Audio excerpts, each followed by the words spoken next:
Well, good evening, everyone. I traveled to Israel in the days immediately following the horrific attacks of October 7th. And I made clear then the commitment of the United States to Israel's security and to ensuring that October 7th could never happen again. I also underscored Israel's moral, strategic, and legal requirements to protect civilians and provide humanitarian assistance to those who needed it. Now, of course, what happened after October 7th could have ended immediately if Hamas had stopped hiding behind civilians, released the hostages, and put down its weapons. But Israel is not Hamas. Israel is a democracy. Hamas, a terrorist organization. And democracies place the highest value on human life. Every human life. As has been said, whoever saves a life saves the entire world. That's our strength. It's what distinguishes us from terrorists like Hamas. If we lose that reverence for human life, we risk becoming indistinguishable from those we confront. Here's the current reality in Gaza. Despite important steps that Israel has taken to allow assistance into Gaza, the results on the ground are woefully insufficient and unacceptable. 100% of the population in Gaza knows acute levels of food insecurity. 100% of the population is in need of humanitarian assistance. And those working heroically to provide that assistance are doing so in great peril to their own lives. This week's horrific attack on the World Central Kitchen was not the first such incident. It must be the last. President Biden spoke a short while ago with Prime Minister Netanyahu. The leaders discussed the situation in Gaza.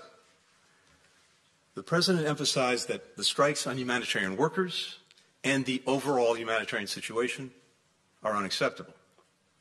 He made clear the need for Israel to announce a series of specific, concrete, and measurable steps to address civilian harm, humanitarian suffering, and the safety of aid workers.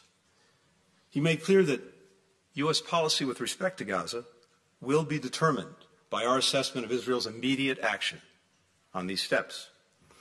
He underscored as well that an immediate ceasefire is essential to stabilize and improve the humanitarian situation and protect innocent civilians, and he urged Prime Minister Netanyahu to empower his negotiators to conclude a deal without delay to bring the hostages home. The two leaders also discussed public Iranian threats against Israel and the Israeli people. President Biden reaffirmed the United States' strong support for Israel in the face of these threats and our commitment to Israel's security. Right now, there is no higher priority in Gaza than protecting civilians, surging humanitarian assistance, and ensuring the security of those who provide it. Israel must meet this moment. Now, here in Brussels, we marked 75 years to the day since the founding of the NATO alliance. We had our first ministerial meeting with Sweden at the table, a full ally. There are now 32 members of the NATO alliance. And that alliance has continued to adapt, to meet challenges, to meet threats as they've emerged.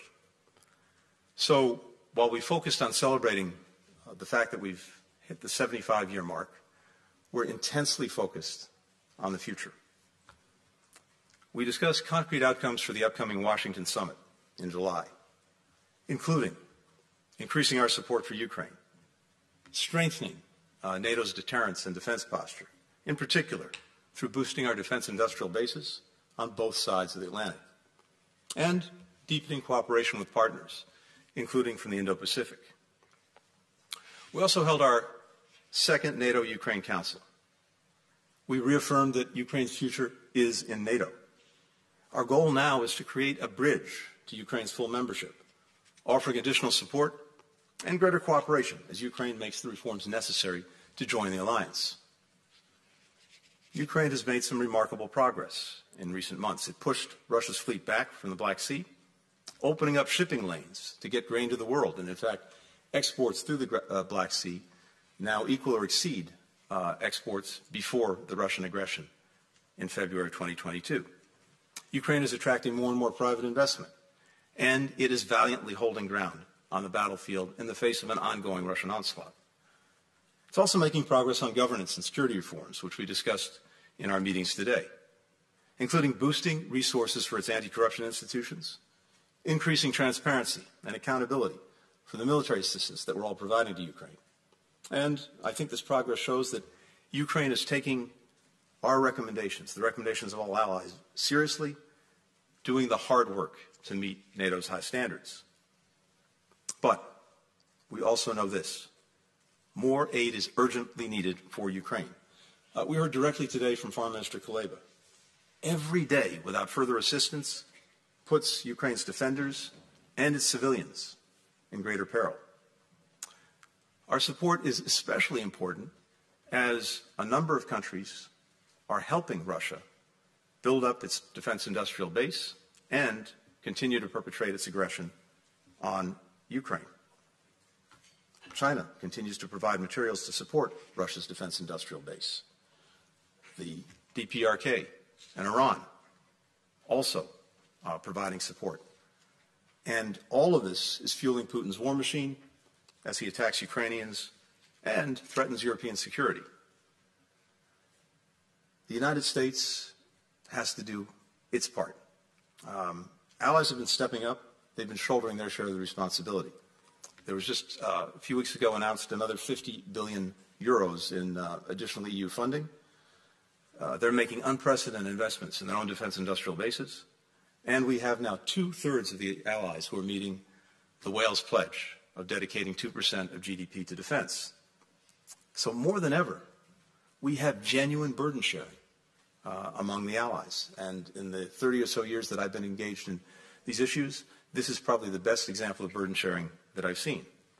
The United States has made tremendous contributions ourselves, but it is imperative that Congress pass the supplementary budget request that President Biden has made. I know that Speaker Johnson committed to bring the supplemental to a vote swiftly. The message from Brussels is clear. That vote cannot happen soon enough. I also heard this from ally after ally. Our commitment, our engagement is indispensable for this alliance. I also heard the profound impact it would have on global security if the United States were in any way to back away from its commitments. I agree with that. And that's also a message that I intend to take back with me to the United States and to our Congress. A lot more was discussed at these meetings over the last couple of days. I'm happy to get into any of those issues, but in the interest of time, let me turn to your questions. We'll first go to Courtney McBride with Bloomberg. Thank you. Good afternoon, Mr. Secretary. How viable is the proposal for a 5-year, $100 billion NATO fund to aid Ukraine and for greater alliance involvement in coordinating weapons deliveries to Kyiv? And is the U.S. willing to and able to contribute fresh money to that if it is a viable option? And then beyond that, is the U.S. among the allies who have committed further searching their own stocks for additional air defenses for Ukraine? And you just mentioned that U.S. policy on Gaza will be determined by Israel's actions in response to these concrete steps you're seeking. Can you clarify what sort of U.S. policy changes we might be looking at? Thank you. Thanks, Courtney. So first, in terms of funding for Ukraine, the most important, the most urgent thing is getting the supplemental passed. That would be the most immediate and most important source of the additional funds that Ukraine needs to help it continue to protect itself against the Russian aggression. Beyond that, we are, of course, talking to our NATO allies and partners about what they're doing, what we can do, what the alliance can do to make sure that Ukraine has the resources it needs, both in the immediate to address the critical situation now, but also going forward. Because while we're working to address these immediate concerns, we're also working together to build out Ukraine's force for the future, a force that can deter aggression and defend against it if it has to. More than 30 countries now have signed or are in the process of negotiating and signing bilateral agreements with Ukraine. And we're ourselves, the United States, working on our own bilateral agreement. But we're also looking at the role that NATO can and should play over time in supporting Ukraine. And this is an ongoing discussion that we'll have in the weeks ahead. And I imagine that you'll see something at the summit when we come together in Washington in July. In terms of stocks of equipment, supplies, yeah, one of the things we talked about today was everyone going back and taking an immediate and hard look at what can be made available. We know what the needs are: air defenses, artillery, munitions. So I believe, based on what I heard today, that everyone, including the United States, is going to double back and, as necessary, double down on finding the resources that Ukraine continues to need. And with regard to our policy in Gaza, look, I'll just say this. If we don't see the changes that we need to see, there'll be changes in our own policy. We'll next go to Medea Bagnoli from ANSA.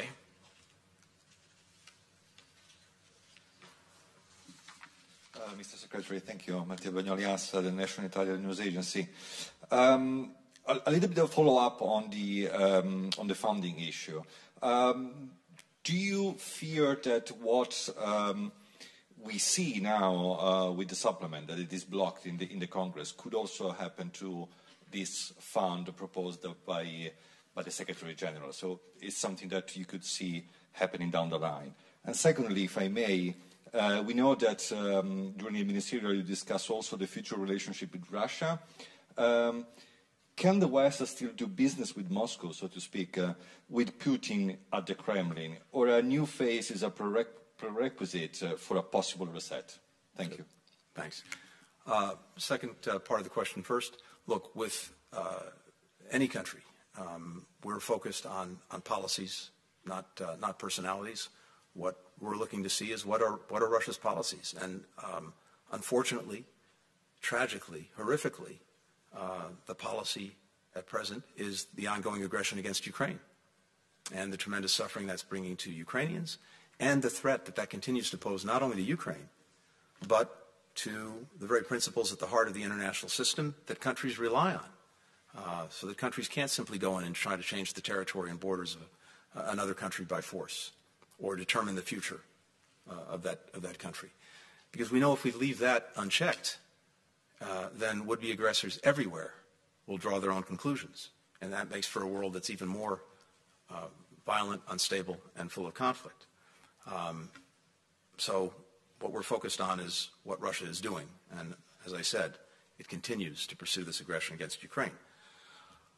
Again, with regard to funding, there are two things that I think are important. One, the immediate needs that Ukraine has to continue to resist effectively the aggression. That's where our supplemental comes in. That's where the assistance that the European Union announced is so critical. But we're also looking for ways to make sure that we can help Ukraine in the midterm and the long term develop a strong deterrent force, a strong defensive force, a strong force for the future. One that will require from us, all of us, far fewer resources than we've had to dedicate to Ukraine just in these past couple of years because of the urgency of the situation, but that will help Ukraine develop the military it needs for the future. And as you look at it, we're on a trajectory in the mid to long term where Ukraine will be able to stand very strongly on its own 2 feet militarily, economically, and democratically. The agreements, as I said, that individual countries are reaching with Ukraine on military cooperation and support as well as the work that NATO will do, and more to come on that at the summit, that's going to make sure that the military leg is strong. We're driving private sector investment to Ukraine. There is tremendous both opportunity and potential there, including having a strong defense industrial base in Ukraine that will help Ukraine and also help other countries. And finally, given the process that the EU started on accession, that will continue to drive Ukraine's efforts to deepen its democracy. And so the future and the best possible rebuke to Vladimir Putin is a strong, successful Ukraine. And we're on a path to get there. But we have to make sure that Ukraine gets through the coming months and the coming period of time in the face of this aggression. And that's why the funds, including the supplemental, are so urgent. We'll next go to Shannon Crawford with ABC. Thank you. A couple questions on Gaza. Well, first of all, you said the president called for an immediate ceasefire in Gaza. Is the administration no longer linking a ceasefire to the release of hostages? And in telling the Israeli prime minister that he needs to empower negotiators to secure a deal, are you saying the administration sees Israel as a problem on that front? And then, you said the administration will rethink its approach to Israel if it doesn't see immediate action to address the humanitarian concerns in Gaza. What is immediate action, really? Is there a timeline here that you're expecting to see? And I also want to say that we did ask the press corps traveling with you, asked a couple times in the aftermath of that airstrike on the convoy that killed 7 aid workers, including an American. We asked you about that, and you expressed grief, but you didn't express outrage. You didn't condemn the strike as your French counterpart did at the time. Can you tell me what changed in the last 48 hours or so? First of all, on that, nothing changed. When I saw the news of the strike, I was outraged, and I strongly condemn it. When I spoke to it the other day, others of my colleagues had been out. I was focused on the people, the individuals who had lost their lives, given their lives in service of their fellow human beings. That was what was motivating me in those initial comments, because it's so important that the world understand these are heroes. And what these men and women did, the ones who lost their lives in Gaza, as well as people working for World Central Kitchen around the world in so many places of conflict, is extraordinary and the best of humanity. And I thought it was important as well to put the focus on that, even as the administration spoke clearly about our outrage and our condemnation. So nothing's changed. I focused on the human beings involved. Our conviction remains that we need to see an immediate ceasefire to enable the release of hostages, but also to enable a dramatic surge in humanitarian assistance, as well as obviously better protecting civilians. Now, as I said, the President and the Prime Minister just spoke, but it's our expectation that Israel will and certainly should announce concrete, specific, measurable steps that it will take, and take as soon as possible, to make sure that there can be an effective surge in assistance, that it can be sustained, and that humanitarian workers and civilians are better protected. We'll next go to Nicholas Wallace with DPA. Thank you. The Secretary General's proposal for Ukraine would shift responsibility for combined aid from the US-coordinated Ukraine contact group and to NATO proper. So 2 questions. First, do you support that proposal? Second, how do you respond to those who say that this is Trump-proofing? Does it bother you that European officials are still talking about American leadership in terms of the former president and not the one who's been in power for the last 3 years and who wants to stay there for another term? Thank you. Thanks. First, what the Defense Contact Group has done is remarkable. And I think the work that Secretary Austin did in establishing the support mechanism for Ukraine, in bringing allies and partners together over these many months and coordinating their efforts, has produced extraordinary results. And the question, I think, for us now and heading toward the summit is how we not only work, but strengthen the work that we're doing and that NATO's doing in that effort, both to meet Ukraine's immediate needs and, as I said before, to make sure that it's helping and we're all helping Ukraine build the force that it needs for the future to deter aggression and to defend against it. So these conversations over the last couple of days have been focused on exactly what we're going to do at the summit. We've begun a process among all the countries and with all the experts to flesh that out. We'll be using the time between now and the summit to do exactly that. I expect we'll have another meeting of the foreign ministers in Prague at the end of May. We look forward to a lot of work being done to design in detail exactly what the different roles are going to be going forward. And as to the second part of your question, look, all I can tell you is this. We're focused on the here and now, and what I heard again and again and again was the indispensability of U.S. leadership and U.S. engagement. And we heard that from ally after ally. We've heard that from our Ukrainian friends as well. And we know that countries within this alliance and well beyond the alliance look to the United States for that engagement, for that leadership. I think we've demonstrated it very clearly when it comes to Ukraine and the aggression that Russia committed starting in February of 2022, and we're determined to continue it. We're responsible for the here and now. That's what we're working on. We also want to make sure that as an alliance and as individual countries, we're putting in place what's going to be needed, as I said, to help Ukraine over the medium and long term, make sure that it can stand on its own feet militarily, as well as economically and democratically. So it makes a good deal of sense, especially given our commitment as well that Ukraine will become a member of NATO in the future, to have that bridge on the military side to make sure that there's a clear pathway, and with NATO playing the necessary role to help Ukraine do everything it needs to do to become a member of the alliance. That's what we'll be focused on, and you'll hear a lot more about that between now and the summit. Thank you, everybody. Thanks, everyone. Thanks, everybody. Thank you. We're going to wrap.